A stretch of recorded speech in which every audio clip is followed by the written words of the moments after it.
Assalamualaikum warahmatullahi wabarakatuh. Selamat datang kembali di channel Hikmah Misteri. Dan tentunya masih bersama saya Mas Nara. Apa kabar kalian semua? Semoga selalu baik-baik saja, sehat badannya, dilimpahkan rezekinya, dan dihindarkan dari segala mara bahaya. Amin. Di kesempatan kali ini saya akan menceritakan sebuah cerita drama rumah tangga dengan judul Dari Hati ke Hati. Oke, seperti biasa sebelum ke ceritanya, bagi kalian yang belum subscribe channel ini, silahkan bisa subscribe dulu lah, dan aktifkan lonceng notifikasinya agar kalian tidak ketinggalan cerita menarik dari channel Hikmah Misteri yang akan selalu menggetarkan hati kalian. Dan jangan lupa juga untuk share and like, tentunya agar Mas Nara lebih semangat lagi untuk menghibur kalian.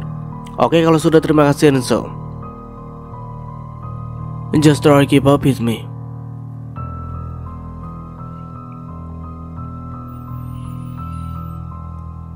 Di kota kecil yang damai, di tengah suasana yang penuh keharmonisan, keluarga Wijaya terlihat seperti keluarga yang ideal. Rumah mereka berdiri megah di sudut jalan yang rapi, dengan taman yang selalu dirawat dengan teliti.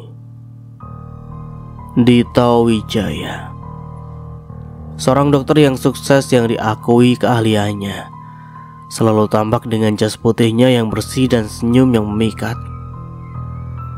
Di sampingnya Rina, istrinya yang lembut dan penuh kasih, selalu memancarkan aura kehangatan. Anak-anak mereka Dani dan Nia yang ceria dan sopan sering terlihat berlarian di halaman rumah. Mereka sering terlihat bersama di acara komunitas dan selalu menunjukkan senyum cerah di depan orang lain. Setiap akhir pekan, keluarga ini menjadi sorotan di acara-acara komunitas. Mereka menghadiri pesta-pesta besar, amal, dan berbagai kegiatan sosial dengan kehadiran yang selalu membanggakan.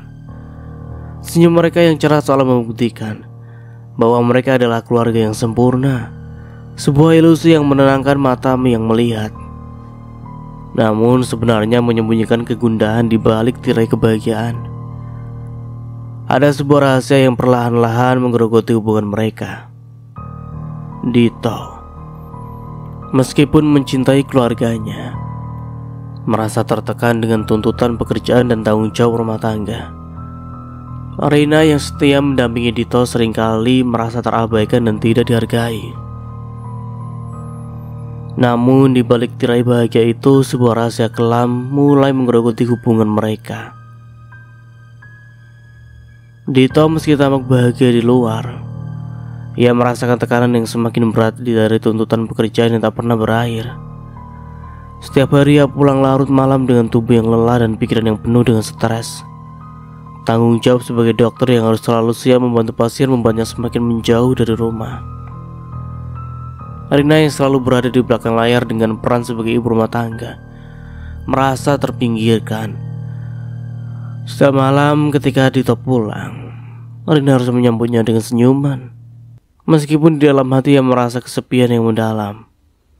Ia menghabiskan hari-harinya dengan rutinitas yang monoton, dari memasak hingga mengurus anak-anak, tanpa ada perhatian khusus dari suaminya. Setiap kali Dito melewati ambang pintu rumah, Rina hanya mendapatkan perhatian sepintas, seolah-olah dia adalah bagian dari latar belakang yang tidak penting dalam kehidupan Dito. Suatu malam ketika Dito pulang dari rumah sakit, ia menemukan Rina sedang berbicara dengan seorang pria asing di telepon. Rina mengakhiri percakapan dengan cepat dan terlihat cemas. Dito tidak terlalu memikirkan hal tersebut dan menganggapnya sebagai panggilan kerja dari salah satu teman lama Rina. Beberapa minggu kemudian, Dani dan Nia mulai memperhatikan bahwa ibu mereka lebih sering pergi keluar rumah, kadang tanpa memberitahu kemana dia pergi. Saat ditanya, Rina hanya mengatakan bahwa dia sedang mengurus beberapa urusan pribadi.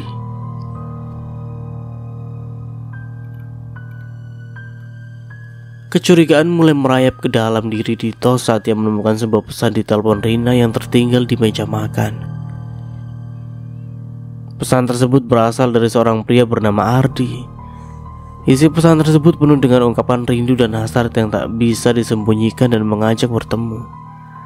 Saat Dito membaca pesan tersebut, Dito merasa hatinya seperti dihancurkan. Hatinya bagikan disayat pedang tajam. Kemarahannya dan kesedihannya bercampur aduk. Tetapi ia mencoba menenangkan diri dan menyelidiki lebih jauh. Setiap hari Dito mulai memperhatikan dengan seksama setiap langkah Rina. Ia diam-diam mengikuti aktivitas Rina, berusaha mengumpulkan petunjuk tentang apa yang sebenarnya terjadi. Rina yang biasanya selalu berada di rumah dengan penuh perhatian, kini seringkali meninggalkan rumah tanpa penjelasan yang jelas.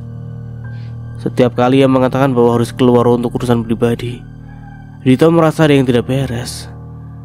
Ada semacam aura misterius yang mengelilingi kepergian Rina, seakan ada rahasia besar yang disembunyikannya. Ada waktu-waktu tertentu ketika Rina meninggalkan rumah di jam-jam yang tidak biasa, seperti larut malam atau saat matahari baru saja terbit. Dito tidak bisa mengabaikan ketidakberesan ini, terutama karena tatapan Rina yang tampak kosong dan melamun saat ia kembali. Ada sesuatu yang hilang dari sorot matanya, seolah-olah bagian dari dirinya telah tertinggal di luar rumah. Dani dan Nia, anak-anak Dito dan Rina, awalnya tidak terlalu memperhatikan. Mereka sibuk dengan kehidupan mereka masing-masing dan rutinitas sehari-hari mereka. Namun lama-kelamaan ketidakberesan dalam rutinitas ibu mereka mulai mempengaruhi mereka juga. Dani yang biasanya ceria dan penuh semangat merasa cemas melihat perubahan yang terjadi pada ibunya. Nia yang lebih pendiam merasakan sesuatu yang aneh dan tak bisa dijelaskan setiap kali Rina pulang dengan ekspresi yang tidak biasa. Suatu hari, Dita memutuskan untuk mengikuti Rina secara lebih teliti. Ia merencanakan setiap langkah dengan hati-hati, memastikan untuk tetap tidak terlihat. Rina meninggalkan rumah dengan cepat. Kali ini menjelang malam hari, Dita mengikuti dari jarak yang aman, melintasi jalan kota yang gelap dengan lampu-lampu yang berkedip-kedip. Rina akhirnya berhenti di sebuah gedung tua di pinggiran kota yang tampaknya sudah lama tidak digunakan. Dita menyembunyikan dirinya di balik bayang-bayang.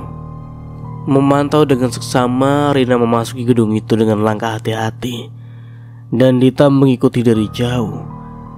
Di dalam gedung yang suram itu, Dita melihat Rina berbicara dengan seorang pria yang tampaknya tidak dikenalinya.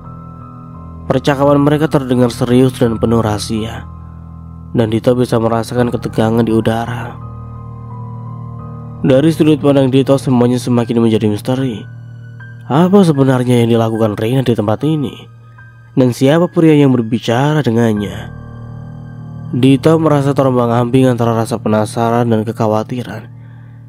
Ia tahu bahwa untuk mengungkap kebenaran ia harus lebih berhati-hati dan terus mengumpulkan informasi.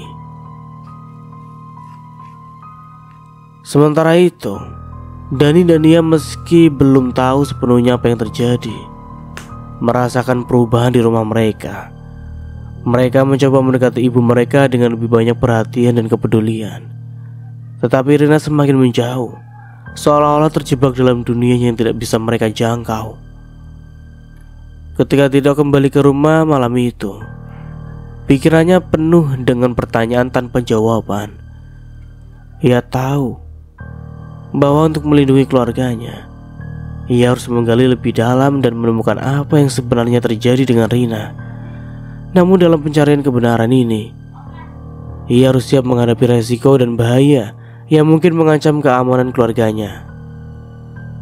Kehidupan mereka yang dulunya sederhana dan bahagia, kini penuh dengan ketegangan dan misteri. Dan Dito tahu bahwa jalan ke depan tidaklah mudah, tetapi demi keluarganya, ia siap untuk menghadapi segala tantangan yang ada di hadapannya. Hatinya berdebar kencang, jantungnya berdegup cepat, dan setiap detik terasa seperti bertahun-tahun ia memutuskan untuk menghadapi Rina dengan apa yang ia temukan. Dengan hati yang berdebar, ia mengkonfrontasi Rina tentang pesannya dengan Ardi. Dengan tangan yang gemetar dan nafas yang pendek, Dito menunggu Rina pulang dari salah satu kepergiannya yang tidak jelas. Ketika Rina akhirnya melangkah masuk ke dalam rumah, tampak sekali betapa lelah dan emosionalnya dia. Dito tidak memberi ruang untuk rumah. Ia tidak memberi ruang untuk beristirahat. Dan dengan suara tegas namun penuh rasa sakit, ia menegur Rina tentang pesan-pesan yang ia temukan di ponselnya. Pesan-pesan dari Ardi, seorang nama yang sudah lama tidak terdengar di telinga Dito. Rina terkejut, dan wajahnya yang sebelumnya cerah kini berubah pucat. Matanya yang biasanya penuh kasih kini tampak basah oleh air mata yang tak tertahan saat ia mengakui pengkhianatannya. Setiap tetes air mata adalah cerminan dari kesedihan dan rasa bersalah yang mendalam. Suaranya bergetar saat ia mulai menceritakan kisah yang selama ini disembunyikan dengan rapat. Suaranya bergetar saat ia menceritakan kisahnya. Bagaimana Ardi, seorang kolega lama yang pernah menjadi kekasihnya sebelum mereka menikah, kembali hadir dalam hidupnya pada saat ia merasa paling kesepian dan terabaikan.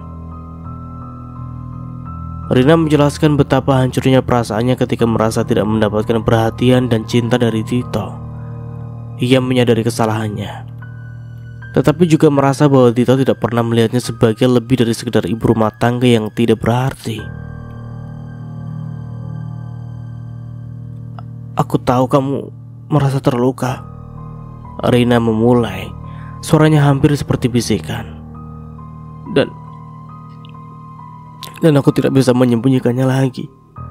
Ardi adalah mantanku sebelum kita menikah.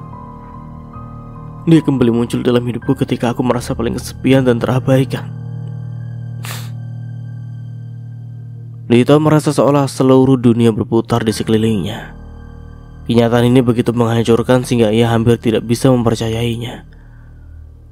Rina melanjutkan dengan penuh rasa sakit, menjelaskan bagaimana Ardi datang kembali dengan tawaran untuk menghiburnya pada saat Dito semakin jarang berada di rumah dan ketika perhatian dan cinta Dito terasa semakin jauh.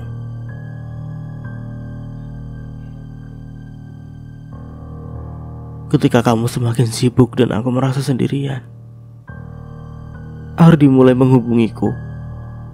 Dia mendengarkan keluh kesahku, memberi perhatian yang sudah lama aku rindukan. Aku tahu itu salah, tapi aku merasa seperti tidak berarti dalam hidupmu. Rina mengaku sambil meneteskan air mata. Aku menyadari betapa hancurnya aku setelah melakukan semua ini. Aku merasa terjebak antara rasa bersalah dan rasa kehilangan yang mendalam. Dito mendengarkan dengan campur aduk rasa marah, sedih, dan bingung. Ia tidak pernah menyangka bahwa perasaannya akan terabaikan hingga sejauh ini. Kebenaran tentang hubungan gelap Rina dengan Ardi, yang ternyata adalah seorang mantan lama dan mantannya menghantamnya seperti badai. Rina melanjutkan, aku tahu ini tidak bisa diperbaiki dengan kata-kata. Aku telah membuat kesalahan besar, dan aku tidak bisa membalikan waktu. Tapi aku ingin kamu tahu bahwa aku menyesal dan sangat hancur karena menyakiti kamu.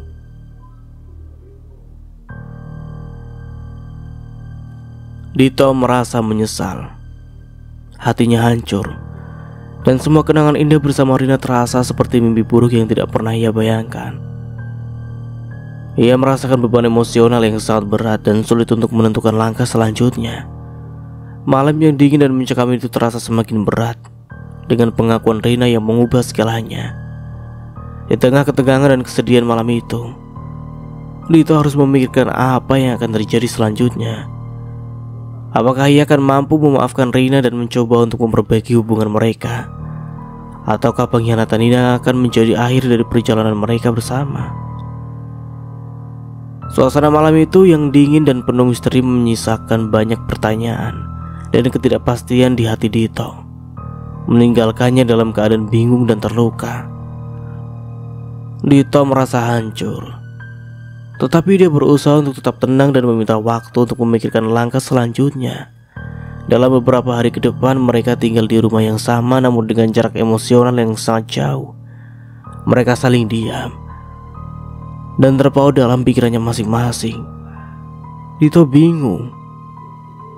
Dia ingin meninggalkannya, tapi ada sesuatu yang membuatnya bertahan. Iya, anak-anak mereka. Dito seperti dunianya runtuh setelah mengungkapkan pengkhianatan yang menyakitkan. Hatinya terbelah seperti diterjang badai yang tak terkendali. Kesedihan dan kemarahan membanjiri setiap sudut pikirannya, seolah-olah tanah di bawah kakinya itu menghilang. Namun dalam keputusasaannya, Dito sadar bahwa untuk menyelamatkan apa yang tersisa dari keluarganya, dia harus mencari jalan keluar, meskipun jalan itu penuh duri dan keraguan. Mereka memutuskan untuk menjalani konseling pernikahan, sebuah langkah yang terasa seperti melangkah ke dalam gelap tanpa cahaya yang memandu. Dito dan Rina menghadapi sesi-sesi konseling dengan campur aduk perasaan rasa enggan dan harapan yang berbaur. Ruang konseling itu yang dikelilingi oleh dinding-dinding putih yang dingin dan kursi yang tampaknya tak nyaman menjadi saksi dari perjalanan emosional mereka. Selama sesi konseling, mereka mulai membuka hati mereka dengan perlahan. Suasana di ruang konseling awalnya dipenuhi dengan ketegangan. Dito merasa setiap kali dia membuka mulut, kata-katanya seperti serpihan kaca yang tajam. Ia mengungkapkan rasa sakitnya yang mendalam. Bagaimana ia merasa dihianati dan terabaikan. Ia berbicara tentang ketidakmampuannya untuk menyeimbangkan karir yang menuntut dan keluarga yang membutuhkan perhatian dan kasih sayang. Air mata menetes di pipinya saat ia menggambarkan betapa hancurnya dia merasa. Rina di sisi lain, ia berjuang dengan emosinya sendiri. Dalam sesi-sesi itu dia mulai mengungkapkan rasa kesepiannya yang mendalam. Ia berbicara tentang bagaimana harapan-harapannya yang dulu cerah kini hancur berkeping-keping. Rina menceritakan betapa sulitnya merasakan ketidakpedulian Dito dan betapa hati dan pikirannya merasa kosong saat harus berhadapan dengan rutinitas sehari-hari tanpa dukungan yang ia butuhkan. Setiap kata yang diucapkannya terasa seperti beban yang berat, namun juga menjadi langkah awal menuju pemulihan. Mereka belajar untuk berkomunikasi dengan lebih jujur, meskipun setiap percakapan terasa seperti tusukan di hati mereka. Setiap sesi konseling menjadi medan pertempuran emosional, namun juga merupakan tempat di mana mereka bisa melihat satu sama lain dari sudut pandang yang berbeda. Mereka belajar untuk mendengarkan tanpa menghakimi, untuk memahami tanpa mengeluh. Iya, proses ini bukanlah perjalanan yang mudah, melainkan sebuah perjalanan yang memerlukan usaha keras dan kesabaran dari kedua belah pihak. Dita mulai menyadari bahwa pemulihan bukan hanya tentang memperbaiki apa yang rusak, tetapi juga tentang memahami dan memenuhi kebutuhan emosional satu sama lain. Ia belajar untuk lebih peka terhadap perasaan Rina, berusaha untuk hadir secara emosional dalam momen-momen penting dan bukan hanya secara fisik. Dia mulai menyisihkan waktu untuk mendengarkan dan memberikan dukungan yang Rina butuhkan. Sementara itu, Rina berusaha untuk lebih terbuka dan komunikatif terhadap mengenai perasaannya. Ia mulai memahami bahwa komunikasi yang jujur dan terbuka adalah kunci untuk memperbaiki hubungan mereka semua. Meskipun masih ada ketidakpastian, dia berusaha untuk menjembatani kesenjangan emosional yang ada dengan berbagi lebih banyak tentang apa yang ia rasakan dan harapkan. Meskipun prosesnya memerlukan banyak kesabaran dan usaha, perlahan-lahan mereka mulai memahami satu sama lain dengan lebih baik. Mereka mulai memperbaiki hubungan mereka dengan langkah-langkah kecil, menghargai waktu yang mereka habiskan bersama, mendukung satu sama lain dalam rutinitas sehari-hari, dan membangun kembali kepercayaan yang sempat retak. Keluarga Wijaya, meskipun tidak lagi tampil sebagai citra keluarga ideal di luar, menemukan kekuatan baru dalam hubungan mereka. Mereka menghadapi masa lalu mereka dengan tekad dan keberanian. Ia menyadari bahwa cinta yang sejati bukan hanya tentang penampilan luar, tetapi tentang bertahan dan memperbaiki. Dengan bekas luka yang masih ada, mereka melangkah ke depan dengan keyakinan bahwa mereka dapat menciptakan masa depan yang lebih baik, penuh dengan harapan, pengertian, dan cinta yang tulus. Seiring waktu berlalu, suasana di rumah keluarga Wijaya mulai mereda dari ketegangan yang menghantui mereka. Meski bekas luka emosional akibat pengkhianatan Rina masih membekas, Dito dan Rina perlahan-lahan berusaha untuk memperbaiki hubungan mereka. Dengan penuh kesabaran dan pengertian, setiap hari mereka berusaha untuk menyusun kembali kepingan-kepingan kehidupan yang mereka sempat hancur. Mereka berusaha untuk saling memahami dan menghargai satu sama lain. Dito belajar untuk lebih berinisiatif terhadap kebutuhan emosional Rina, dan Rina berusaha untuk lebih terbuka tentang perasaannya. Di awal proses perbaikan, mereka menyadari bahwa memperbaiki hubungan bukanlah hal yang mudah. Mereka menghadapi banyak tantangan, baik dalam bentuk kesalahpahaman yang tersisa maupun ketidakpastian tentang masa depan. Namun mereka memutuskan untuk menghadapi setiap tantangan dengan tekad yang kuat dan komitmen untuk saling memahami. Dito mulai belajar untuk lebih sensitif terhadap kebutuhan emosional Rina. Ia mulai menyadari betapa pentingnya perhatian dan dukungan yang konsisten. Ia menyisihkan waktu lebih banyak untuk berbicara dengan Rina tentang perasaannya dan mengerti lebih dalam tentang apa yang dirasakan istrinya. Keberadaannya di rumah bukan hanya secara fisik, tetapi juga secara emosional menjadi kunci dalam proses penyembuhan ini. Rina di sisi lain berusaha untuk lebih terbuka tentang perasaannya. Ia mencoba berbagi dengan Dito tentang kekhawatirannya, ketidakpastiannya, dan keinginannya. Ia mengikuti terapi untuk membantu dirinya sendiri memahami dan mengatasi rasa sakit yang masih mengganggu. Dalam perjalanannya, Rina belajar untuk menghargai komunikasi yang jujur dan transparan sebagai landasan hubungan yang sehat. Kehidupan sehari-hari keluarga Wijaya kini dipenuhi dengan upaya keras untuk menyusun kembali rutinitas yang harmonis. Mereka menghadapi kesibukan dengan lebih baik, berusaha menyempatkan waktu untuk bersama meski dalam kesibukan masing-masing. Mereka melakukan aktivitas sederhana bersama, seperti makan malam yang tenang, berbagi cerita, dan berlibur ke tempat yang menyegarkan pikiran mereka. Hal-hal kecil ini membantu mereka merajut kembali ikatan emosional yang sempat retak. Meskipun keluarga Wijaya tidak lagi tampil sebagai citra keluarga ideal di luar sana, mereka menemukan kekuatan baru dalam hubungan mereka. Mereka mulai memahami bahwa kebahagiaan tidak selalu terlihat dari luar, tetapi dari bagaimana mereka saling mendukung dan menghadapi kesulitan bersama. Bekas luka dari masa lalu tidak lagi menjadi penghalang, melainkan menjadi pelajaran berharga tentang ketahanan dan cinta sejati. Denny dan Nia, yang sebelumnya merasa cemas dengan perubahan dalam keluarga mereka, melihat usaha kedua orang tua mereka dan mulai merasakan perubahan positif di rumah. Mereka mendukung upaya orang tua mereka dengan lebih banyak toleransi dan pengertian, serta ikut berkontribusi dalam menciptakan suasana rumah yang lebih harmonis. Pada akhirnya keluarga Wijaya menyadari bahwa cinta yang sebenarnya adalah tentang bertahan dan memperbaiki, bukan hanya tentang tampilan luar atau citra ideal. Mereka belajar bahwa hubungan yang kuat dibangun dari usaha dan pengertian, bukan hanya dari momen-momen bahagia saja. Dengan bekas luka yang masih ada, mereka melangkah ke depan dengan tekad untuk menciptakan masa depan yang lebih baik, penuh dengan harapan dan komitmen untuk saling mencintai dengan tulus. Dan cerita pun selesai. Oke, akhirnya ceritanya selesai. Bagaimana menurut kalian? Seperti biasa ya, ambil sisi positifnya dan buang sisi negatifnya dari cerita di atas. Dan tentunya dari Mas Nara mohon maaf ya bila ada salah kata atau dalam penyampaian cerita. Akhir kata, wassalamualaikum warahmatullahi wabarakatuh. Sampai jumpa di video berikutnya and see you. Bye bye.